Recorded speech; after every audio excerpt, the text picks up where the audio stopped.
오늘 깊이 파고들어볼 자료는 선한 목자 예수라는 제목의 글인데요. 이게 우리가 흔히 아는 그 십자가의 희생, 딱 그 한 장면에만 머무르는 게 아니더라고요. 그 이후에 벌어진 부활과 여러 사건들을 하나의 거대한 서사로 연결해서 그 의미를 재구성하고 있습니다. 네, 맞습니다. 이 글이 정말 흥미로운 지점이 예수의 죽음을 그냥 무력한 패배가 아니라 아주 치밀하게 계획된 과정의 일부로 봐야 한다. 이렇게 아주 강하게 주장하는 데 있거든요. 아, 계획된 과정이다? 네. 그래서 저희는 오늘 이 자료의 논리를 따라서 대체 무엇이 선한 목자의 증거가 되는지부터 시작해서 또 십자가의 의미를 어떻게 뒤집어 보는지, 그리고 그 모든 사건이 어떻게 복음의 완성이라는 결론으로 이어지는지 그 탄탄한 논증 구조를 한번 하나하나 짚어보겠습니다. 좋습니다. 와, 이거 마치 잘 짜인 한 편의 드라마 시나리오를 분석하는 그런 기분이 들 것 같은데요. 그럼 바로 시작해보죠. 이 글이 제시하는 선한 목자의 첫 번째 증거, 그 기준점이 대체 뭔가요? 이 글은 시작부터 아주 좀 도발적인 구절을 인용합니다. 예수님 이전에 온 자들은 다 절도요 강도들이다. 와, 절도 강도라뇨? 굉장히 강한 표현이죠. 이건 그냥 자격 미달 정도가 아니라 아예 범죄자 취급을 하는 거네요. 대체 어떤 기준으로 이렇게 극단적인 구분을 하는 거죠? 그냥 비유적인 표현인가요? 아니요, 명확한 기준이 있습니다. 이 글이 딱 주목하는 건 바로 결정적인 위기의 순간에 어떻게 행동하는가 이겁니다. 위기의 순간이요? 네. 자료에 따르면 이 절도와 강도로 불리는 사람들은 늑대가 나타나서 양들을 해치려 할 때 가장 먼저 자기 목숨부터 챙겨서 도망쳤다는 겁니다. 아, 그들의 최우선 관심사는 양의 안위가 아니라 자신의 생존이었던 거죠. 그러니까 평소에 양들에게 잘해주고 돌보는 건 뭐 누구나 할 수 있지만 진짜와 가짜를 가르는 건 바로 그 늑대가 나타났을 때라는 거군요. 자신의 목숨을 걸어야 하는 그 리스크가 발생했을 때 본질이 드러난다. 이런 논리네요. 바로 그겁니다.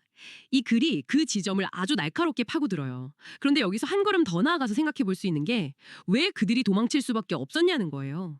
그들은 싹군이었기 때문이거든요. 싹군이요? 네.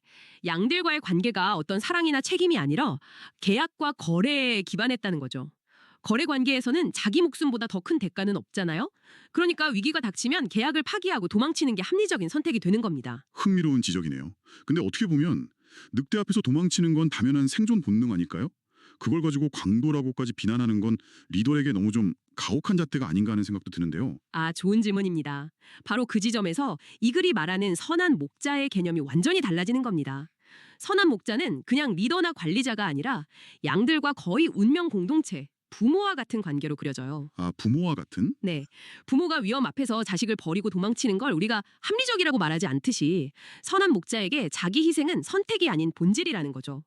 그래서 자료에 나오는 말로만 사랑하신 것이 아니라 자기 목숨까지 주심으로써 사랑을 확증하셨다, 이 구절이 결정적인 겁니다. 그러니까 말이나 계약서가 아니라 목숨이라는 가장 확실한 담보로 사랑의 진정성을 증명했다. 맞습니다. 알겠습니다. 그러니까 자기 희생이 선한 목자임을 증명하는 유일무이한 자격증명서 같은 거군요. 이 대전제를 깔고 나니 자연스럽게 그 자기 희생의 정점인 십자가 사건으로 이야기가 넘어갈 수밖에 없겠네요. 근데 이 자료는 우리가 흔히 생각하는 그 십자가의 이미지를 완전히 뒤집어 버립니다. 네, 아주 단호한 어조로 말하죠. 예수님은 무능해서 십자가에서 못 박혀 죽으신 것이 아니다.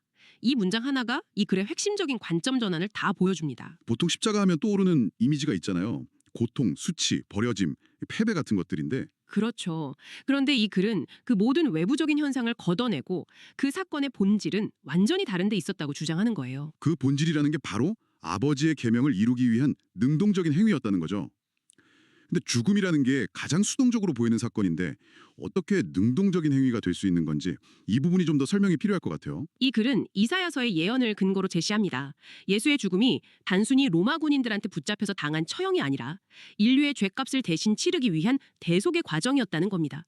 이것이 바로 아버지의 계명, 즉 미션이었다는 거죠. 아, 미션이었다. 네, 이 관점에서 보면 십자가는 피할 수 없어서 당한 비극이 아니라 그 미션을 완수하기 위해 스스로 선택한 장소이자 방법이 되는 겁니다.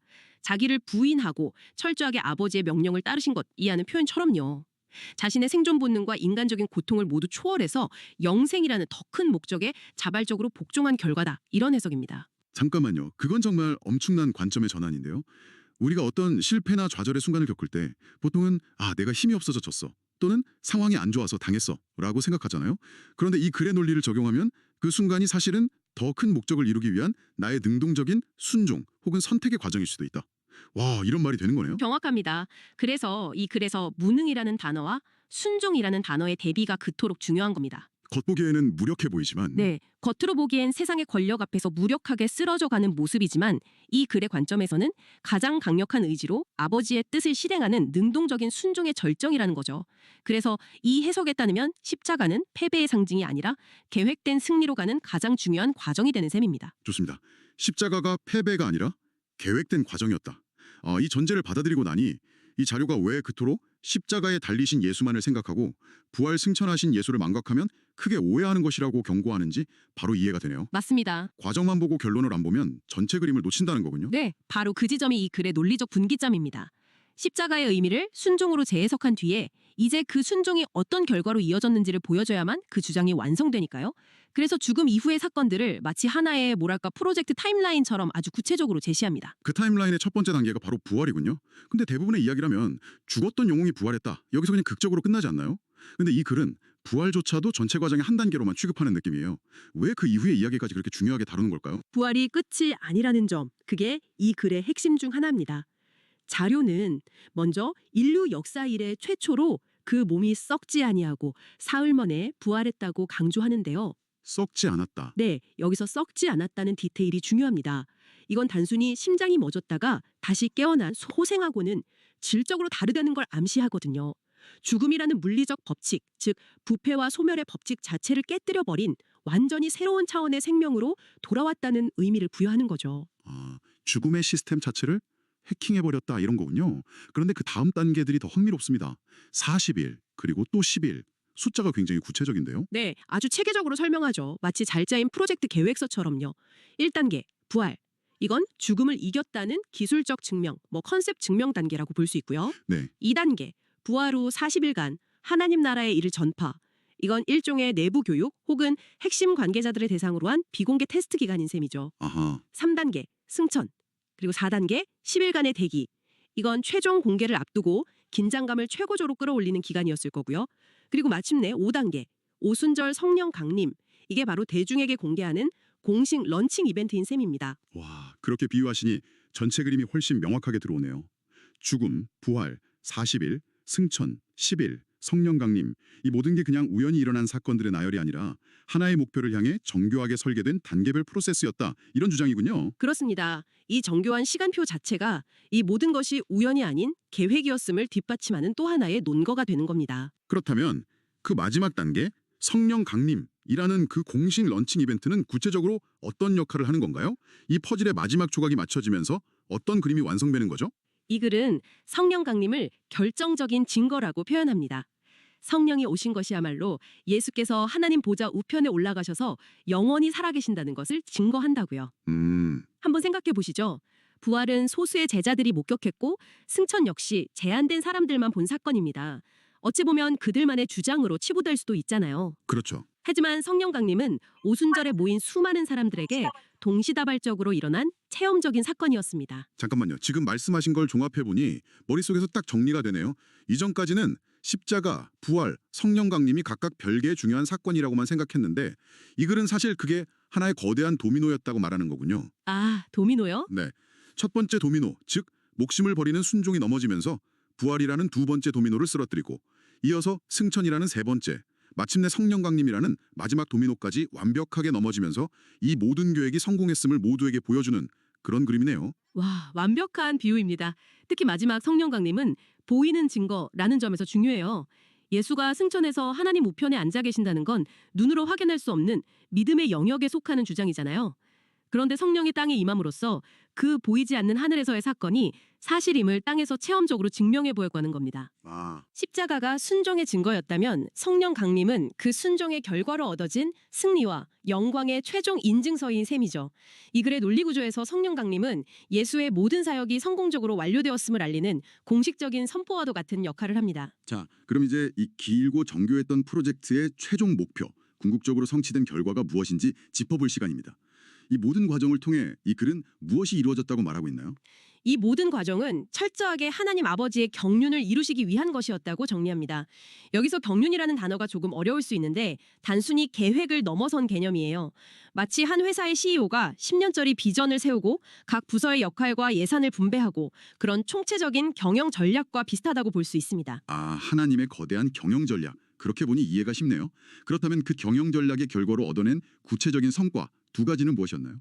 첫째는 마귀의 사망 권세를 깨뜨리신 것입니다. 사망 권세. 네, 말이 좀 비장하게 들리는데요. 쉽게 말해서 이전까지 죽음은 모든 인간에게 주어진 거스를 수 없는 절대적인 규칙, 즉 게임의 최종 보스 같은 존재였다면 예수의 부활과 승천을 통해 이 보스는 이길 수 있는 존재다라는 것을 증명해 보였다는 선언입니다. 죽음이 더 이상 인생의 마침표가 아니라 다음 단계로 넘어가는 쉼표가 될 수 있다는 가능성을 열었다는 거죠. 인류를 지배하던 가장 근원적인 공포, 그 죽음에 대한 공포의 패러다임을 바꿨다는 거군요. 그럼 두 번째 성과는 무엇이죠? 둘째는 우리가 아버지께 가는 하늘길을 활짝 여신 것입니다. 이 글의 세계관에 따르면 이전까지는 인간의 죄로 인해서 하나님과 인간 사이에 길이 막혀 있었다고 보거든요. 그런데 이 일련의 대속 과정을 통해 그 길이 다시 열렸다는 의미입니다. 아, 길이 열렸다. 네, 이건 단순히 구원받았다 하는 추상적인 개념을 넘어서 하나님께로 직접 나아갈 수 있는 구체적인 길, 통로가 실제로 개통되었다는 이미지로 설명하고 있습니다. 마치 오랫동안 단절되었던 두 도시 사이에 새로운 고속도로가 개통된 것과 같은 그런 선언이 셈이죠. 그렇군요. 결국 이 자료가 제시하는 전체 서사는 자기 목숨을 버리는 가장 비극적인 희생으로 시작해서 그 죽음을 딛고 일어나 오히려 하늘길을 여는 가장 창조적인 결과로 마무리되는 거대한 역전 드라마네요. 맞습니다. 가장 큰 패배처럼 보이는 사건을 통해 가장 위대한 승리를 쟁취한다는 그 역설적인 구조가 이 글의 핵심 서사입니다. 그리고 각 단계는 다음 단계를 위한 필수적인 과정이기에 어느 하나라도 빠지면 이 최종적인 승리에 도달할 수 없다는 아주 긴밀하고 유기적인 논리를 끝까지 견지하고 있습니다. 오늘 저희는 선한 목자 예수라는 자료를 통해 한 편의 잘 짜인 논증을 따라가 봤습니다. 양을 위해 목숨을 버린 희생이라는 그 첫 번째 단추가 어떻게 십자가의 재해석, 부활과 승천의 타임라인, 그리고 성령 강림이라는 최종 증명까지 이어지며 승리라는 거대한 그림을 완성하는지 살펴볼 수 있었네요. 네, 이 자료가 우리에게 계속해서 던지는 메시지는 부분만 보지 말고 전체를 보라는 것 같습니다. 특히 가장 고통스럽고 절망적인 순간, 즉 십자가에만 시선을 고정하면 이야기의 진짜 의미를 놓치게 된다고 끊임없이 경고하죠.